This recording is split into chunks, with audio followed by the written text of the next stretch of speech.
ലേവ്യർ 19-ാം അധ്യായം. കർത്താവ് മോശയോട് അരുൾ ചെയ്തു, ഇസ്രായേല്യ സമൂഹത്തോട് മുഴുവൻ നീ പ്രഖ്യാപിക്കുക, നിങ്ങൾ പരിശുദ്ധരായിരിക്കുവിൻ. എന്തെന്നാൽ ഞാൻ നിങ്ങളുടെ ദൈവമായ കർത്താവ് പരിശുദ്ധനാകുന്നു.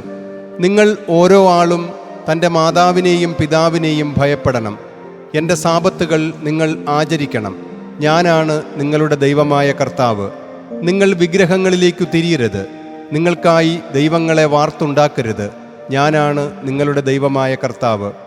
കർത്താവിന് സമാധാന ബലി അർപ്പിക്കുമ്പോൾ സ്വീകാര്യത നേടും വിധം അത് അർപ്പിക്കണം. നിങ്ങളുടെ ബലിയർപ്പണ ദിനത്തിലും പിറ്റേന്നുമായി അത് ഭക്ഷിക്കപ്പെടണം.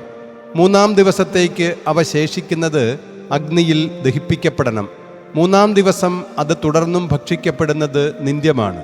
അത് സ്വീകാര്യമാവുകയില്ല. അത് ഭക്ഷിക്കുന്നവൻ സ്വന്തം കുറ്റം വഹിക്കണം. എന്തെന്നാൽ അവൻ കർത്താവിൻ്റെ വിശുദ്ധവസ്തു അവഹേളിച്ചു. അതിനാൽ ആ വ്യക്തി സ്വജനങ്ങളിൽ നിന്ന് വിച്ഛേദിക്കപ്പെടണം. നിങ്ങളുടെ നാടിൻ്റെ വിള നിങ്ങൾ കൊയ്യുമ്പോൾ വയലിൻ്റെ അരിക് കൊയ്തു തീർക്കരുത്.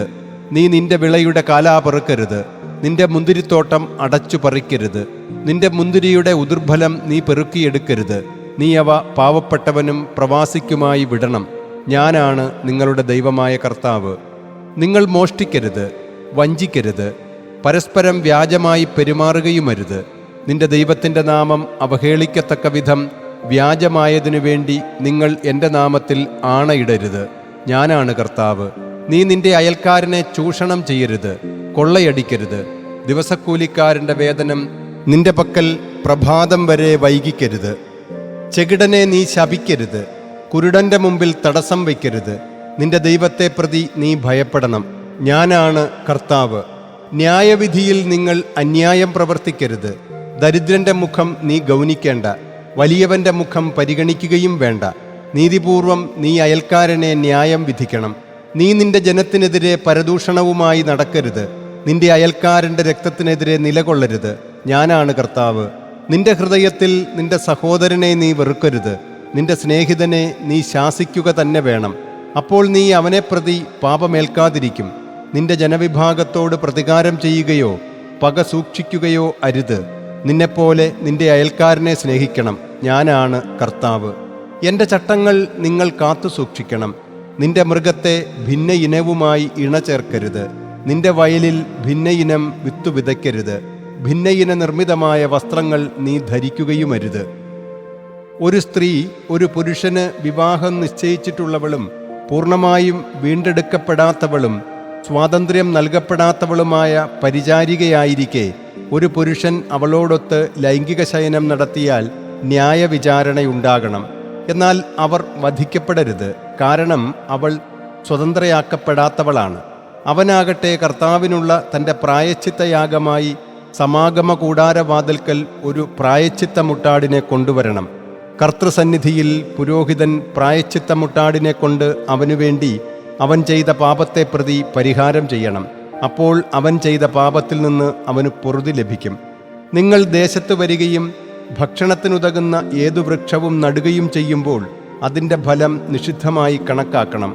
3 വർഷത്തേക്ക് നിങ്ങൾക്ക് അത് നിഷിദ്ധമായിരിക്കും. അത് ഭക്ഷിക്കപ്പെടരുത്.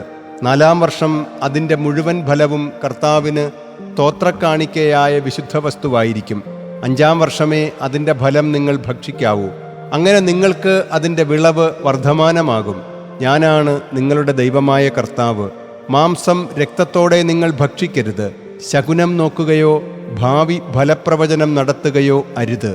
നിങ്ങളുടെ ശിരസിൻ്റെ വശം മുണ്ഡനം ചെയ്യരുത്. നിന്റെ ദീക്ഷയുടെ അഗ്രം വികലമാക്കരുത്. പരേതാത്മാവിനെ പ്രതി നിങ്ങൾ നിങ്ങളുടെ ശരീരത്തിൽ മുറിവുണ്ടാക്കരുത്. നിങ്ങളുടെ മേൽ പച്ച കുത്തരുത്. ഞാനാണ് കർത്താവ്.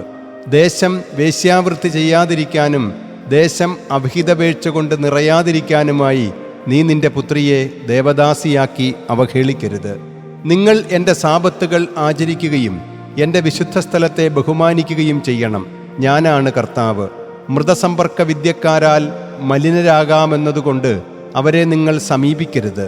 മന്ത്രവാദികളെ അന്വേഷിക്കുകയുമരുത്. ഞാനാണ് നിങ്ങളുടെ ദൈവമായ കർത്താവ്. വൃദ്ധർക്ക് മുമ്പിൽ നീ എഴുന്നേൽക്കണം. മുതിർന്നയാളുടെ മുഖം മാനിക്കണം. നിന്റെ ദൈവത്തെ പ്രതി നീ ഭയപ്പെടണം. ഞാനാണ് കർത്താവ്. നിങ്ങളുടെ നാട്ടിൽ നിന്നോടുകൂടെ ഒരു പ്രവാസി തത്കാലവാസം ചെയ്യുന്നുണ്ടെങ്കിൽ നിങ്ങൾ അവനെ ഞെരുക്കരുത്. നിങ്ങളോടുകൂടെ തത്കാലവാസം ചെയ്യുന്ന പ്രവാസി നിങ്ങളുടെ ഇടയിൽ നിങ്ങൾക്ക് ദേശവാസിയെപ്പോലെ ആയിരിക്കണം. നീ അവനെ നിന്നെപ്പോലെ സ്നേഹിക്കണം. കാരണം ഈജിപ്തു നാട്ടിൽ നിങ്ങൾ പ്രവാസികളായിരുന്നു. ഞാനാണ് നിങ്ങളുടെ ദൈവമായ കർത്താവ്. ന്യായവിധി, അളവ്, തൂക്കം, വ്യാപ്തം എന്നിവയിൽ നിങ്ങൾ അനീതി പ്രവർത്തിക്കരുത്. കൃത്യതയുള്ള തുലാസും കട്ടികളും ഏഫായും ഹിന്നും നിങ്ങൾക്കുണ്ടായിരിക്കണം. ഞാനാണ് നിങ്ങളെ ഈജിപ്ത് ദേശത്ത് നിന്ന് പുറത്തു കൊണ്ടുവന്ന നിങ്ങളുടെ ദൈവമായ കർത്താവ്. നിങ്ങൾ എൻ്റെ എല്ലാ ചട്ടങ്ങളും എല്ലാ ന്യായപ്രമാണങ്ങളും പാലിക്കണം. അവ നിങ്ങൾ അനുഷ്ഠിക്കണം. ഞാനാണ് കർത്താവ്.